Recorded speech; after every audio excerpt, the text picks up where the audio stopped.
We're told that Ghana's population now is having more 15 to 30-year-olds than we used to have, 0 to 14. And this is a figure that has changed since 2000 into this particular decade. So in 20 years, we have seen a shift in our population in terms of the structure. However, the youthful population is still higher. So as a government and as a state, we've decided that let's put someone in charge of managing our youth affairs. And so we set up the National Youth Authority, which coordinates the affairs of a lot of these youth agencies and all of that. So on Face to Face today, I'm hosting someone whose job it is to coordinate the affairs of youth issues as the head of the National Youth Authority. My name, though, is Umaru Sanda, Amadu, and you're welcome to Face to Face. My guest was a Deputy Minister for Information. He was also a Deputy Minister for Youth and Sports. Currently, he's the CEO of the National Youth Authority, Pius Enam Hadzide. You're welcome to Face to Face. Thank you very much. How are you? I'm good, thank you. How are you? I'm all right. How is it transitioning like from, Minister to CEO? How is it like? Well, thank you very much, Sanda. It's become a little more interesting, a little more challenging. You know that when you're a Deputy Minister, you work to your boss. And I had great bosses, both at the Ministry of Youth and Sports, and I enjoyed working with Honorable Kojo Nkrumah. He gave leadership, he gave motivation, and it was a very difficult job at the Ministry of Information because we were up against a very, very organized propaganda machinery from the opposition NDC at the time. Getting to the election, our days ended very late and our days started very, very early. Sometimes by 3 o'clock, Kojo would already be calling you to get up, to read some stuff and develop a position to come up against one misinformation or outright lie that has been put out there. And it was a very, very difficult job at the Ministry of Information. Or it was rather a very difficult job cleaning the mess that was being created by the president's appointees. That would have been hectic, wasn't it? No. I mean, this is... corruption here, corruption there, every day, and you have to be cleaning. You have to be cleaning. Don't be deceived by the propaganda of the NDC. There were various allegations, unsubstantiated, of corruption within the administration, but there was none. There was no truth to a lot of the allegations that even you in the media interrogated, and some of them were investigated by agencies of state, including Parliament, including the CID, and you find out that for many of them they did not have any legs to stand on. It was much ado about nothing. These were just white lies. They were pure propaganda that the NDC had put in there. So that was not it at all. I mean, if you ask me, this is one of the administrations that has taken the fight against corruption to the doorsteps of everyone, including appointees. And it was not just by word of mouth. Substantive action, if you look at support, governmental support to the anti-graft agencies, it was on record that the former Auditor General, for instance, admitted the one you sent on forceful retirement because the one whose time was due and had to retire. When there were several other people whose time was due but were still in contract because per the law, you're allowed to have people to stay until they are 65 if there's a contract extension. If the appointing authority so chooses to extend your contract, then your contract can be extended. But there's nothing wrong with somebody whose tenure has come to an end to go home. And I know many people whose tenure had come to an end and they went home, and that's... Except that those people were not fighting corruption in government, or were not seen to be the enemies of the government who were exposing rot. Well, Sanda, I'm not sure anybody held the view that they were the enemy of the government. That same individual we are talking about is the one I'm saying to you that is on record to have admitted that unprecedented investments were made by this same administration into his work. For the first time in the history of that agency, that important anti-graft agency, vehicles to even work with which they didn't have. At the same time, simultaneously, record numbers were given to them. But you give them the power and you don't let them exercise it. What's the use of that power? As in you give them the financial wherewithal and you don't let them do their work. Nobody can let or not let anybody do their work if you really understand the way our governance processes operate in this country. the only way to let somebody do their work or not is to either give them the support, the financial support that they deserve to do the work. Beyond that, everything else has to be the conscious and deliberate decision of the person whose job it is. So I am quite clear that the previous Auditor General, for instance, was doing his work without let or hindrance, and he did a great work at that. And I'm saying that even then, you will notice that the president's attitude was that no matter how flimsy, any allegation that was made was looked into. But the fact that an allegation is made unsubstantiated does not mean that necessarily somebody has to be guilty. Because if you have a group of people with fertile imagination sitting in the comfort of their offices and they design these propaganda schemes to paint the government black, if you do any serious investigation, the allegations will collapse. In 2016, and that was the case. The campaign message, in fact, the campaign was on corruption. But because you have equaled or even maybe surpassed the opposition party in corruption issues, 2020, corruption was not on the agenda, and 2024 is likely nobody will even mention corruption, especially from your side, because you have been found to be as bad, if not even worse, than the party you were castigating and making corruption songs for. No, Sanda, I disagree with you strongly. You've made comments and statements without basis, without facts. Really? It cannot be the case that we have equal. Your special prosecutor handed over your job for you and said you cannot work in a government that is headed by a master corrupt king. Corruption serpent, he said. So we take that statement by an individual. Well, remember how no matter what his motivation was. Remember how he was touted when he was appointed by the president. Exactly. So such a person, when he comes out of the river and says the crocodile is dead, we should believe it. I'm saying that the special prosecutor has the mandate under the law to investigate corruption and prosecute. And the previous special prosecutor and the current special prosecutor cannot and was not prevented by anybody from doing their work. And so I, as a journalist and as an observer, as a Ghanaian, I want to focus on the substantive outputs and to comment on them, not on the subjective utterances of persons whose motivation I cannot speak to. The individuals that we are talking about, they could even be speaking out of politics, for instance. I don't know. But I'm saying that for me, it is the substantive evidence on the ground that we must speak to. Was there an office of the special prosecutor that was established by this government? The factual answer is yes. Was there the appointment of somebody without recourse to his politics, even though it was clear, we knew that he was a strong member of the opposition NDC, rose to the high level of running mate. The president paid no attention to his politics, but still brought him on board to fight corruption? The factual answer is yes. Was he given really and truly unprecedented budgetary allocation to be able to do his work, including huge infrastructure buildings to work from? The factual answer is yes. And so we are dealing with the factual evidence and answers on the ground, not the subjective utterances that are not grounded in any fact. I cannot speak to those. Pound for pound, you still believe that your party did better in terms of fighting corruption than the previous government?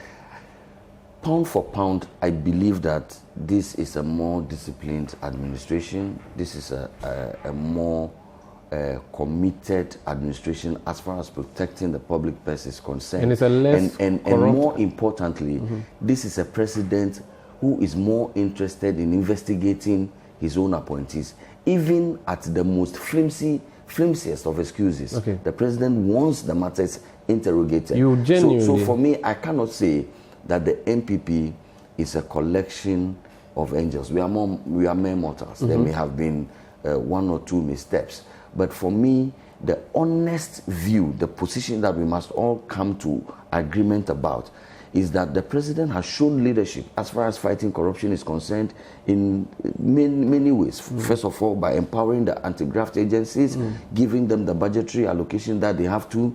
Number two, passing legislation that enables these anti-graft agencies to work, for instance, the passage of the RTI law, for instance, which is a great enabler to the fight against corruption.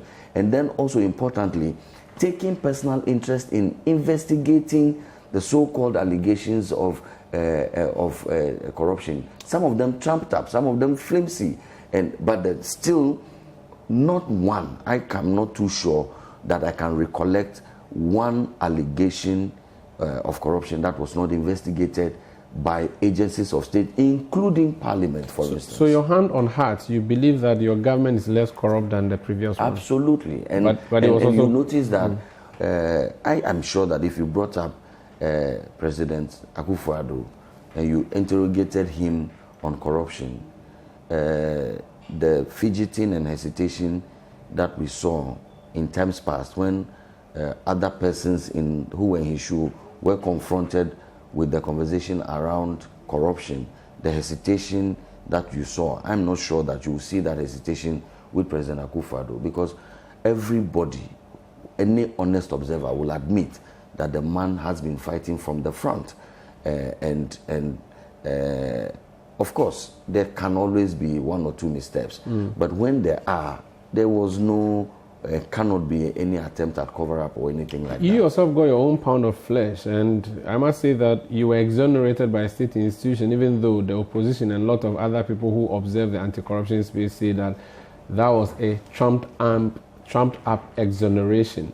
Have you been able to clean your image out of that Australia visa scandal that you got? There was no, Sanda, there was no visa scandal in the first place. And I pity those who continue to assume that there was, because they betray their own ignorance.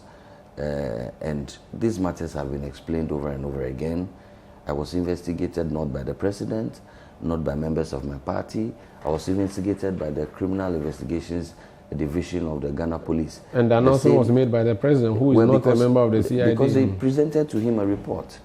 And so he spoke to the reports. If the reports had indicted me, I'm sure that the president would have taken another course of action. But I'm saying that you have a very strong sports department within your media organization. You just need to speak to them about these things. When you travel for international games, it could be the World Cup, it could be the Commonwealth Games, it could be whatever it is. Do you need, as a journalist, wanting to go and cover the games, do you need the ministry? Do you go through the ministry? The simple, honest answer is that no. In fact, even me, when I was deputy minister, to attend upon the invitation of the Commonwealth Games organizers, I need the help of the chef de mission, because even me, I'm the guest of the games. They don't deal with governments. It is called interference, and they hate it. These international sports organizations don't deal with government states. They don't. And so if you want to travel to an international games, the government has absolutely no role in facilitating your travel. Even me, if I wanted to travel, I need the assistance of the games organizers to get my own visa. How then can I help somebody? You can only give to somebody something that you have. If you do not have, how can you give? I myself, I'm unable to work on visas for myself if I wanted to go to Australia and watch the match. As Deputy Minister for Youth and Sports, if I was going to go to the match, I needed the games organizers to assist me. And so any journalist who also wanted to travel would not have come to the ministry, but would have gone to the games organizers. And that's what they do. They opened up an internet portal for people to go and register. They engaged with the people. Then they issued the travel documents through that medium. They had nothing to do with the ministry. So you do not think that that's why... This is an example of the trumped-up, flimsy allegations I'm talking about. You do not think that that's why you lost your job as a deputy minister? You never got reappointed? No. Maybe because you brought bad image on the government. No, Sandra. If you recollect properly, I got reshuffled from the Ministry of Youth and Sports to the Ministry of Information. Yes. If you ask me, a more visible position. If you ask me, Yes, I the do face notice of the that. government. I do notice that all ministries are on the same level, but some are a little more visible than the others. And so, if you ask me, an elevation of a sort from the ministry to the information ministry, and then now as an agency head, I'm not too sure that any person would want to look at that as a demotion. I don't. Okay. Plus, for me, it's an opportunity to serve. It is not either superior or inferior. It's not my issue. Okay. The president has invited us to serve from time to time in different capacities. Now, I find myself in the role of CEO, an agency head. I have deputies now. I used to be somebody's deputy. Now I am an agency head myself. So I'm good. You were at the Ministry of Youth and Sports as a deputy. One of the accusations is that ministry focuses more on sports aspect than the youth aspect. You are now at the youth place. I'll ask you what you are doing here, but what do you make of that ministry? Do you think that there should be a separate ministry for youth, maybe put it with education like it used to be in the past under Kufuor? Or it should still remain together? Because people think that the sports is too big that the ministers usually forget. Well, you're right. Historically, the Ministry of Youth and Sports have focused greatly on sports to the detriment of youth. But increasingly, that is shifting with the arrival of the current regime. We are seeing that there is some increased effort on youth development as well. Do we advocate for more? Yes. In fact, people have even argued that even in the sports, there is an over-emphasis on football, and that even in the football, there's an over-emphasis on, for instance, the Black Stars. So the minister, I do see engaging in the creativity of finding a fine balance. And of course, I think that as a country, we should focus on sports development rather than sports promotion.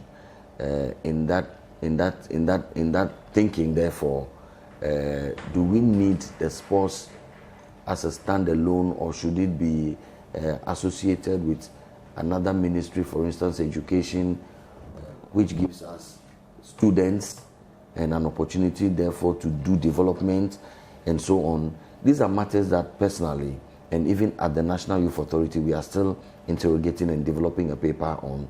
We are looking also at the standard practice across the globe, what is happening in many countries these days, how are the sports and youth ministries treated, and you see that generally there is a standard that is developing across the globe. How do we also position ourselves with respect to our own objectives as a country, and with respect to what works in the better interest of the Ghanaian youth? I haven't come to a definitive conclusive position on the matter yet. Okay. But these are matters that we are interrogating both at the personal and at the corporate level. But when you were there, it was a worry, wasn't it? It was difficult for you to deal with youth matters, weren't you?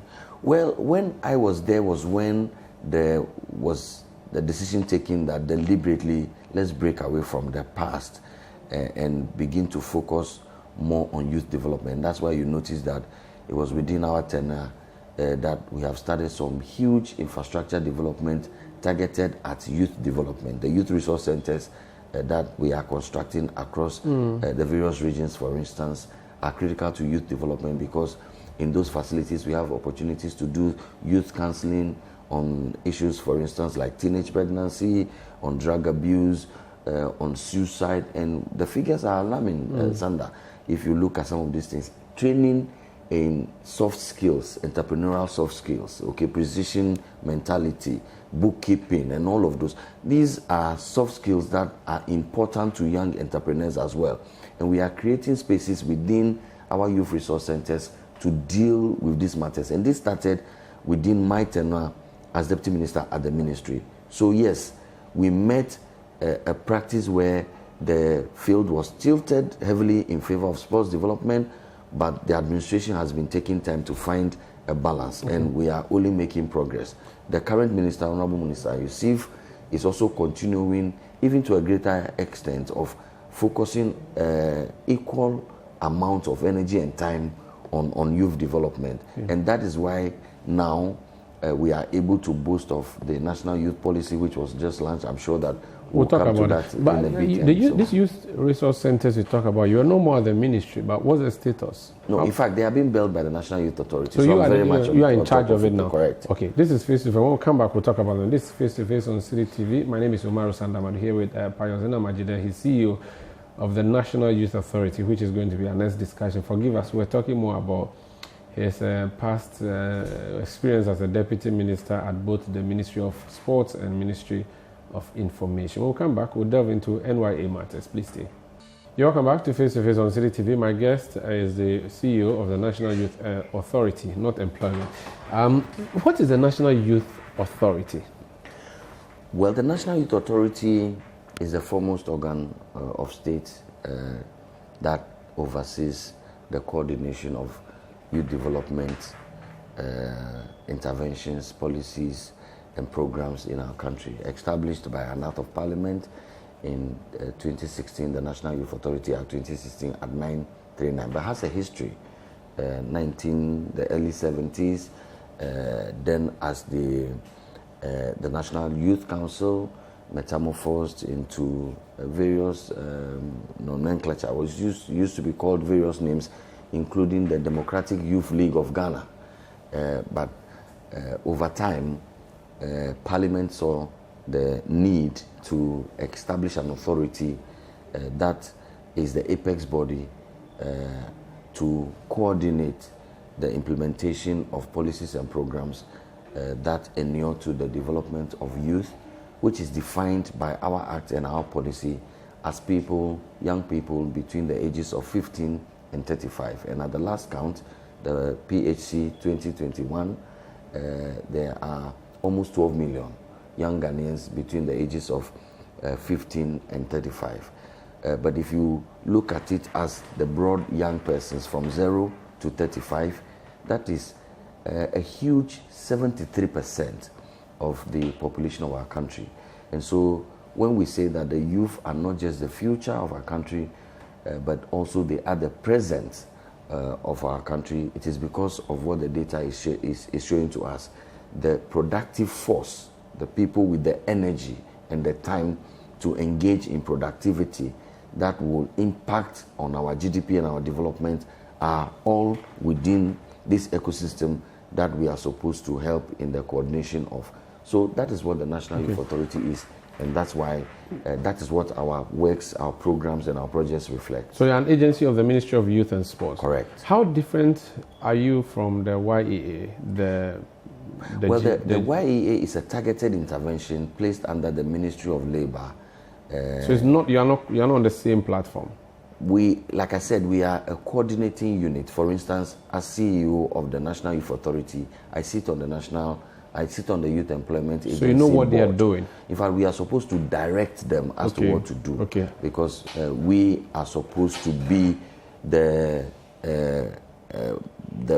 pot, the melting pot of all of the interventions that should inure to youth development in its holistic term. Okay. And holistic because youth employment is part of youth development. But there is matters of youth security, there's youth capacity building, there's education of the young people. So youth is a cross-cutting concept. Okay. And so we sit at the very top there, looking at all the various players in the ecosystem and guiding and shaping policy and implementation. So you're the policy people. So do you also have a role with the NYEP? Not NYEP, NEEIP, I think is the name. Well, National Entrepreneur. The Entrepreneur. We do have a relationship with them. In fact, a few months ago, for the first time, under my leadership, we organized a coordination platform. Now we speak more amongst ourselves as agencies that play on that ecosystem. The National Service is there, the NEIP is there, the YEA is there. There are a number of other interventions that are working towards youth development. And we noticed that there was not great levels of collaboration, and it is our duty to ensure that coordination. And so now we are doing more of that. And we meet regularly to be able to fashion out and ensure that we avoid duplication, for instance, and that we work in a circular nature, so that where your operations come to an end, another agency can quickly take off from there, so that there can be continuity in delivery on the. So what are the major things that Pius Hadzide has done over the period you've been the boss here? Things that are worth mentioning? What are the key issues? Well, I'd like to say that the things that the team led by Pius Hadzide has done, I have 2 extraordinary deputies, I have an excellent staff who are committed. Of course, there can always be room for improvement, but we work here as a team, and there have been many successes that have been chalked. We have the bold and ambitious National Youth Volunteer Program to design and regulate volunteerism as an important framework for national development in our country. Sanda, I've heard people share experiences that even if your vehicle breaks down today in our country and you require the help of young persons to push you to safety and to park properly, if you're not careful, they will ask you for some money. Even somebody shared an experience with me asking somebody for direction. The person said that, oh boss, you have to say thank you. There are times we go to interview people and they say, Namu, we are like sort of, you have to give us money for interviewing us. We are losing our values. And one of those critical values is our ability and willingness to volunteer and to help. These are the critical issues that inure to national development: patriotism, nationalism, volunteerism, honesty, decent work. We have a responsibility as a National Youth Authority to imbibe these critical values into the young people of our country. And we see the Peace Corps, young people coming from America to volunteer and work in Ghana. But you see Ghanaians refusing national service postings or even job placements to some areas of our country. But we see volunteers coming from other places, and they are more willing to go and work in those areas.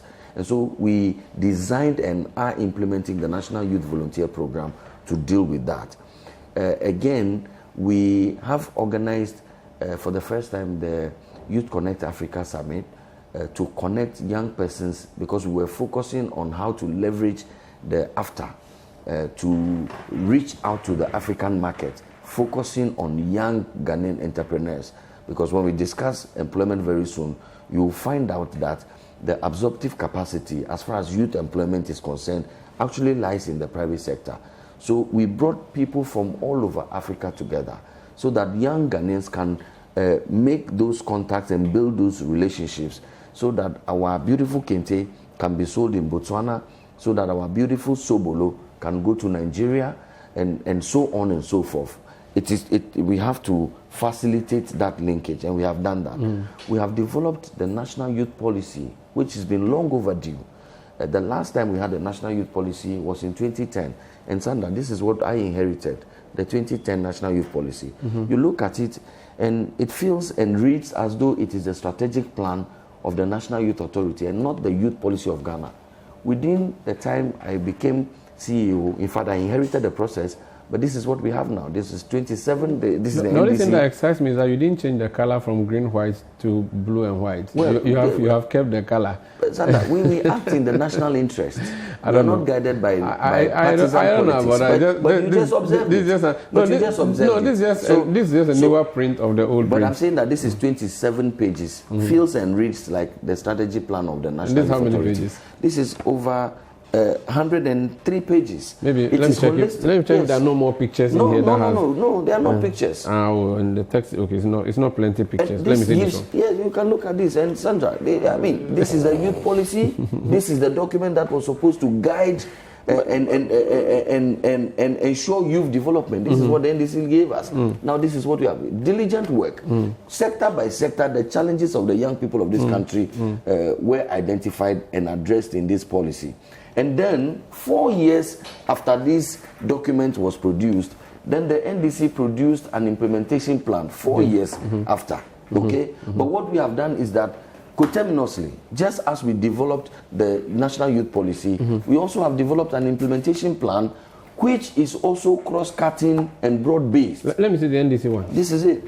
But it's the same thing, no? No, this is the policy document. Yes, but I'm just saying that there's supporting documents. You need to read. If you, Sanda, it's like day and night. This document, everything that happens here, you see the implementation, they will say to you that the National Youth Authority. Okay. No problem. The implementation of the youth policy is only coordinated and tracked by the National Youth Authority.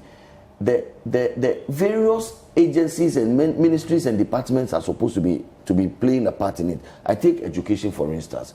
One of the problems that we identified is that there is a gap between academia and industry. People are claiming that the training that we are giving to our young people at the tertiary level particularly does not reflect the needs of industry, and that curriculum should be reformed to reflect the needs of industry. We at the National Youth Authority, we cannot do curriculum development. It is the Ministry of Education. So the implementation plan that we have, we will give the Ministry of Education and its agencies responsible, like the NACA, for instance, that responsibility to ensure that they develop curricula that reflects the needs of industry and also the future of work. What we do is to track how that ministry is delivering on that objective. But that is what this implementation plan didn't do. And that's what this implementation plan is doing. If you print a beautiful and voluminous document and still the youth unemployment is high on the agenda, it means that, yeah, you have written the same, but it's the same thing. Sanda, if we were operating this policy 10 years ago, in 2010... So how remarkably different has this policy? Practically, what has happened now that did not happen between... What has happened now that did not happen People are still queuing, looking for jobs. Because we are now implementing this policy. It will take time for the benefits to show. We are talking, for instance, about education and the mismatch. We cannot do it at the wink of a finger. It's a process. And I'm saying that if we had started implementing on visions like we are now seeing in 2010, we would have been receiving the benefits. So what are the top 3 things in the youth policy that you really are excited about that is going to see a major reformation now? 1, the education. Curriculum, focusing on curriculum, especially at the tertiary level. 2, employment, and the focus on creating the conducive environment for private businesses to thrive, SMEs, with a huge focus on young persons participating in that space. And that is why we are excited about the Youth Start, which is injecting some 10 million over 3 years to create 1 million jobs. Because like I said to you at the beginning, the capacity to deal with the problem of youth unemployment, the solution lies within the private sector. And so the creation of the space for the private sector to grow and be able to create more jobs is one of the things that is most exciting for us. And then again, engagement and participation of young people in the decision-making space is also a major focus for the National Youth Policy and its implementation. I'll come to we talk about employment, but let's deal with the physical infrastructure bit, which you were going to share with me before we went on the break. So the youth resource centers that you talked about, you're going to build 10? Yes, we have started with 10. But now you have 16 regions. Have you changed the plan? Yes, the President's instructions are that we should, as soon as possible, begin construction in the 6 new regions. And we have started. So how many have you built so far? We are 10 at different stages of completion. 5 will be completed this year. 5 out of the 10 will be completed early next year. So the first 5 will be finished this year? This year. Completion means ready to be used? Ready to be used, commissioned. By which month this year? Or by I should December give it to of this year. In fact, the first phase, average first phase of all of the projects is 95 average, phase 1. Okay. So all across board, phase 1 is about 95% complete.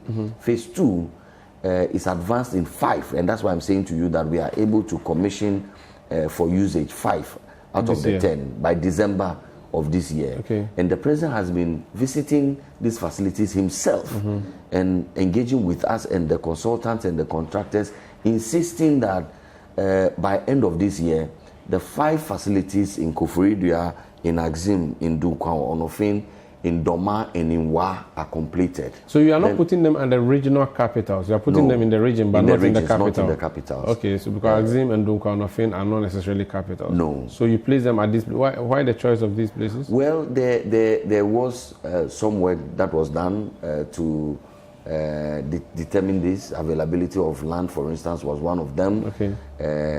And also similar projects nearby, because there are some regional capitals that already had some facilities that could serve that are similar and could serve the same purpose. Okay. And so we better take it somewhere where it will be needed, where it will be needed, and so on. And so the remaining 6 for the new regions, have you found land? Has anything? No, work has begun. Okay. Work has begun. We are trying to find the resources.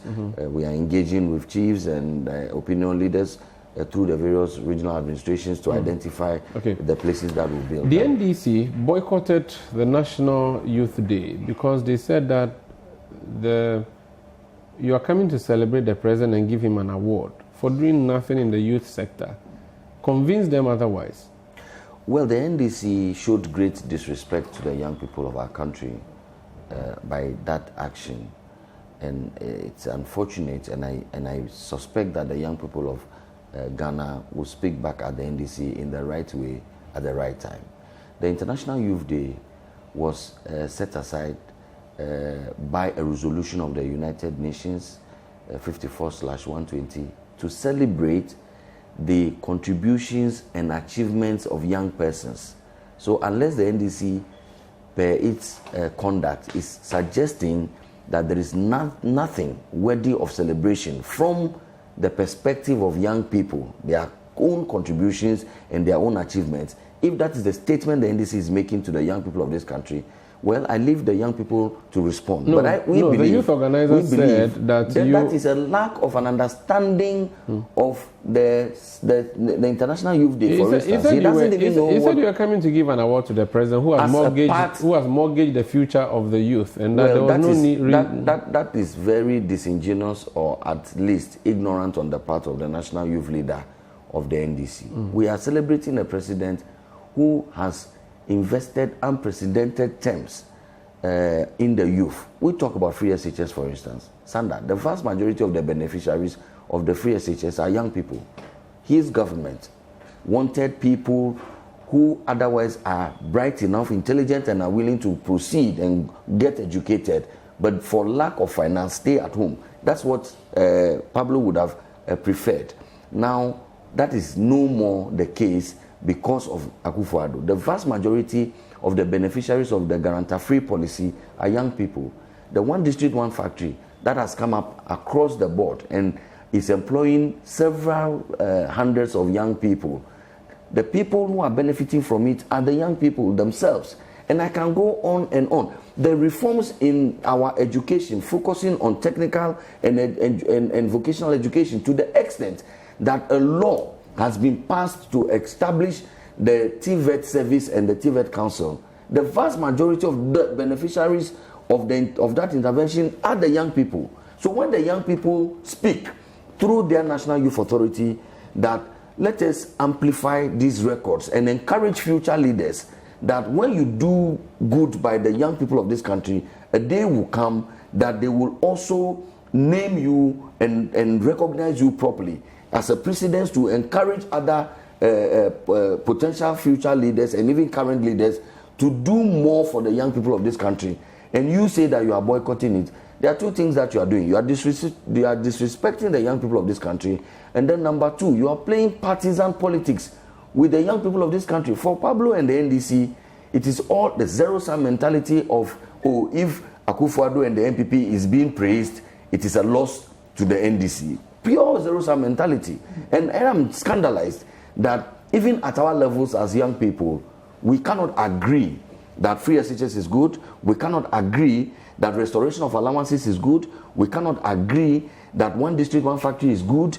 We cannot agree that the focus, the reform of education with focuses on TVET is good, and so on. We can also agree. What leadership are we building? We can also agree that a number of nurses who have finished school have not been posted, number of teachers who have finished school have not been posted, and now you are even bringing the idea, which has been described by professionals as crazy, to send secondary school graduates into the CHIPS compounds to go and provide assistance for healthcare and so on. Go to the community. I'll take it from that side. Yeah. That idea, which you claim people in the NDC are discussing. I've heard people in the NDC. I said professional. The nurses, the nurses association. But that is a process that has been there. It started from the NDC. I'm talking about the Nurses Association. It started from the Venerable John Ajekun Kufuor's time, when the youth employment concept was brought in. There has always been the health workers module. Okay, it's been there, always targeted at the people who have completed secondary school to come in and assist with some of the manual jobs that you find within our health our health institutions and so on. So for me, if people want to discuss this, we should not create the impression that it has not happened before and that this is the first time. No, that would be very, very disingenuous and, in fact, an untruth. But the point again is that if you talk about recruitments into the public sector, Mr. Pablo, my brother and friend from the NDC who is speaking, does not have the moral right to complain. Why? Because we have done more than them. They were the ones who, out of policy credibility, freezed employments into the public sector. We came and we are recruiting even into the public space in record numbers. Yes, we have not been able to recruit everybody. We cannot do that. By giving your party boys jobs. But, Sanda, our party boys and girls, just like the NDC party boys and girls, are also Ghanaians. What I know is that Ghanaians are being given jobs. I have not seen anybody attend any interviews with party paraphernalia. We recruited people at the National Youth Authority recently. I'm not aware of MPP or NDC. We are recruiting Ghanaians. I'm saying to Mr. Pablo and the NDC that, look, the extreme partisan discussions, politicization of everything, so that even the most obvious things you have to close your eyes to and pretend and assume that nothing is happening is most unfortunate and does not augur well for national development. And I feel very embarrassed that as youth leader of one of the big political parties, the biggest being the MPP of course, but the NDC is not a small political party, for the national youth leader to show these levels of disrespect to the young people of our country. And also, you have been pained that they marred your program by not showing No, they did not mar our program. In fact, we didn't miss them at all. There were many, many youth wings of many political parties. The CPP was represented, the PNC, the Liberal Party, all the major political parties. But I'm saying to you that, Sanda, assuming without admitting that even what the NDC through Pablo is saying is true, what prevents them from coming to speak their mind at the forum? They didn't come because they know within their hearts that what they are saying is not true, and that they will be greatly embarrassed in public. So they prefer to sit in the comfort of their home and grant a telephone call to a radio station or accost Sandra in the office to get an interview because nobody is there to contradict him, and then he will say it and walk away. He knows that if he appears before the 2,000 young people from across Ghana who were gathered and he made these comments, they will hoot at him. Very well. This is Face to Face on Citi TV. Please stay with us. When we come back, agenda breaking the 8 is the grand agenda of the NPP now. He also wants to break his constituency. I'll ask him how that campaign is coming. Please stay.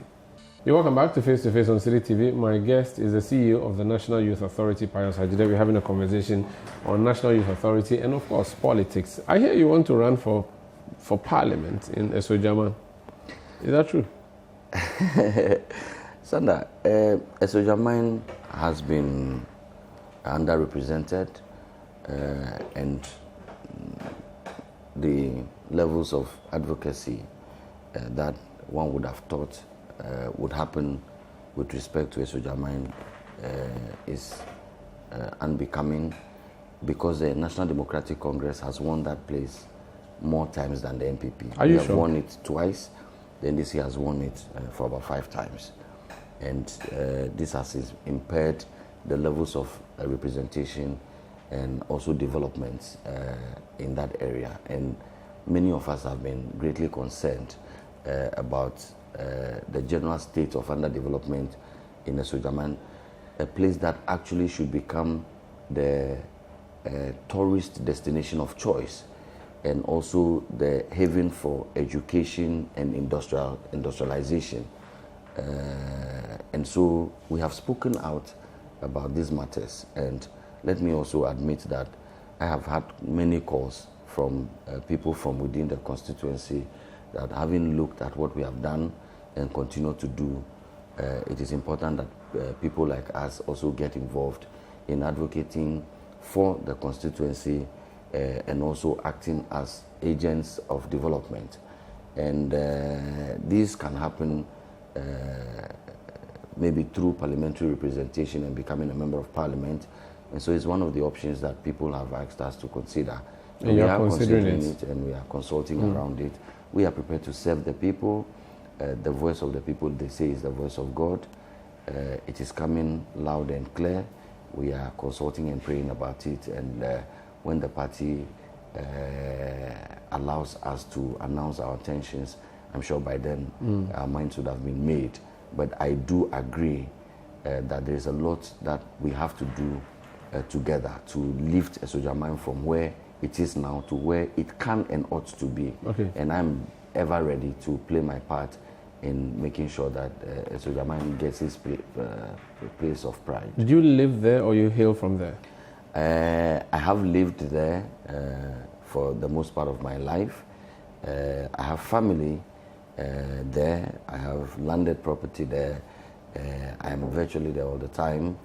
And so if you ask about eligibility and qualification, the straight answer is that yes, I feel myself quite qualified and eligible to represent our people. So you don't hail from Esojaman? I don't.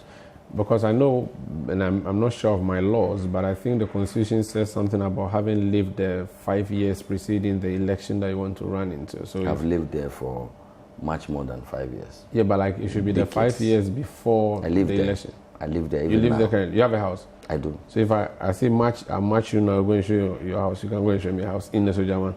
Maybe houses. Which of the towns do you live in? Akosombo. You live in Akosombo. You're enjoying life. That's a very serene place. Beautiful trees, the environment is smooth, the oxygen is even nicer than the one we have anywhere else. It's beautiful. You should visit me sometime, even on the mountains of Atimpoku. Okay. And then you would find out not just Akosombo, but the entire Esojaman is a beautiful place. I said to you that it is the place to be. It should be the tourist choice, the destination of choice. If you come to Ghana, from within Ghana or from outside of Ghana, it should be and you want to feel that, yes, this has been worth your money. If you don't come to Esojaman... You are ever... I am, yes. Esojaman is Akwemu land. No, it has Krobos and it has Evers, but Esojaman is Enum land, Boso land, and Akwemu land. There are three major paramounts, but Esojaman is cosmopolitan. So ethnicity is not going to be a problem for you? No, I'd rather that ethnicity may be an advantage for me. You think so? Yes. What do you plan to change there? What's significant? Because Akosombo has already been built by Nkrumah. The roads are good and everything. No, not in Akosombo township. The roads are good. The road from Enum to Boso, and which continues to Germany, is in a terrible state. Kind courtesy Nana Akufo-Addo, it has been awarded. There's a contractor on site, but the contractor's work leaves a little more to be desired, and we are speaking to him regularly. The Ajina-Jekiti road is bad. The road between Atimpoku and Akwemufie, which is the headquarters of the Akwemu Kingdom, is bad. There are many bad roads in the constituency. I hope as an MP you're not going to campaign that you build roads for them, are you? Well, I'm going to campaign that we will advocate for the building by the central government of good roads in the constituency. But if you don't, as an MP, see yourself as an agent of development, you do not advocate, you do not lobby, you do not follow through these things, resources are not in infinite supply. We are struggling.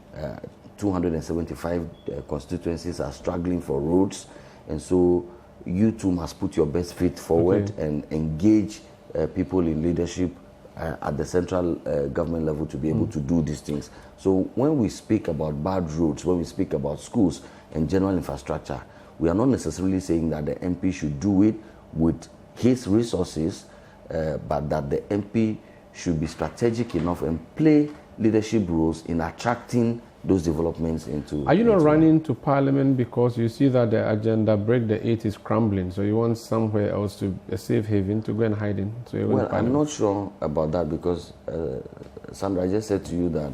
Are you calling me Sandra or Sanda? Sanda. Okay. Umaru Sanda. Yeah. Is it my speaking or it is your hearing? Maybe it's my ears. Correct. Good. So the agenda break the 8th. So the agenda break the 8th is on.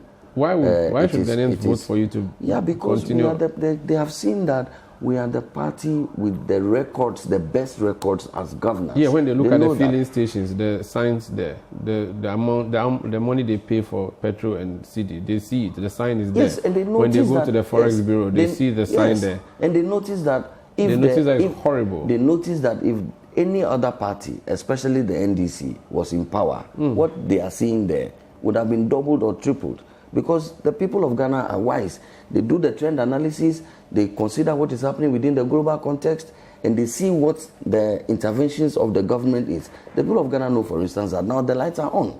Even in the midst of COVID, and the lights are on because Mahama left plans for you that you are benefiting from. There were enough plans that Mahama himself met, and they themselves admitted that it was financial inability that put the lights out. So it's not about the plants. The plants can be there, but if you cannot have money to power the plants will not give you electricity by themselves.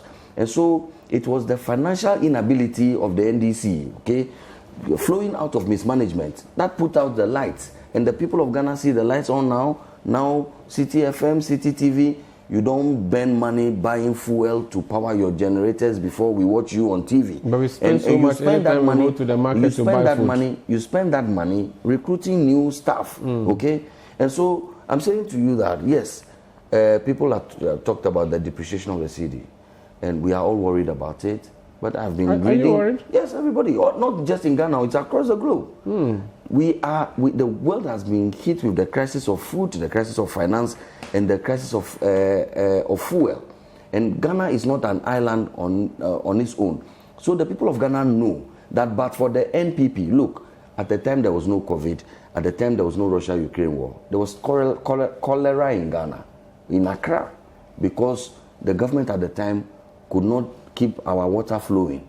There was no COVID, there was no Ukraine, our lights were out, because then the government could not afford fuel to power the plants. At the time there was no COVID, there was no Russia-Ukraine, they withdrew allowances and we couldn't do free SHS and so on and so forth. They couldn't do one district, one factory, and so on. And so the people of Ghana see the challenges that we are in right now. And we ourselves see the challenge. But what the people also see is that MPP has the capacity to turn things around, because we have turned things around before. Okay. So as for breaking the 8, it will happen. All right. And it should happen. If it doesn't happen, you see, the gains that we have made will be eroded. And we don't want that. We want to continue where we are. So it is not a question of running away because the system is crumbling. No, but even Sanda, I want to make an appeal, and I speak on this matter on behalf of the young people of this country. The depreciation of the cedi. Necessity, they say, is the mother of inventions. I want to appeal to Ghanaian businesses that our focus at this critical moment should be on import substitution, and that we should be able to, and I heard somebody, they were organizing a press conference, was making analysis, and we had 5 million before, it could do this much, and I saw about 10 people speaking that language. If 10 of those people, each one of them having a capital of 5 million cedis, come together, that would be 500 million cedis. That can start big business in this country to do manufacturing of the things that they are simply looking at getting foreign exchange to go and import. But they must bear in mind that when they bring in the shiploads of the importations, for which region they are crying about the dollar, if they bring in shiploads of their goods and they sell it, what they are bringing together with that shipload is a shipload of unemployment. Very well. And so let us seize this moment. And stop importing. And focus on... So government should stop importing vehicles and all of those things. Well, but government has already imposed the moratorium. Stop importing plastic, the chairs you bring from China and I agree. We should look inwards. We should look inwards. Very well. Thank you so much for speaking to us. Thank you very much for having me. CEO of the National Youth Authority. Sanda Umaru. Yes, Umaru Sanda Amadu. Umaru Sanda Amadu. USA. Not Sandra. My name is Umaru Sanda Amadu. Ignore the mischief from Pius Enam Hadzide. He is the boss of the National Youth Authority. Thank you for being on Face to Face.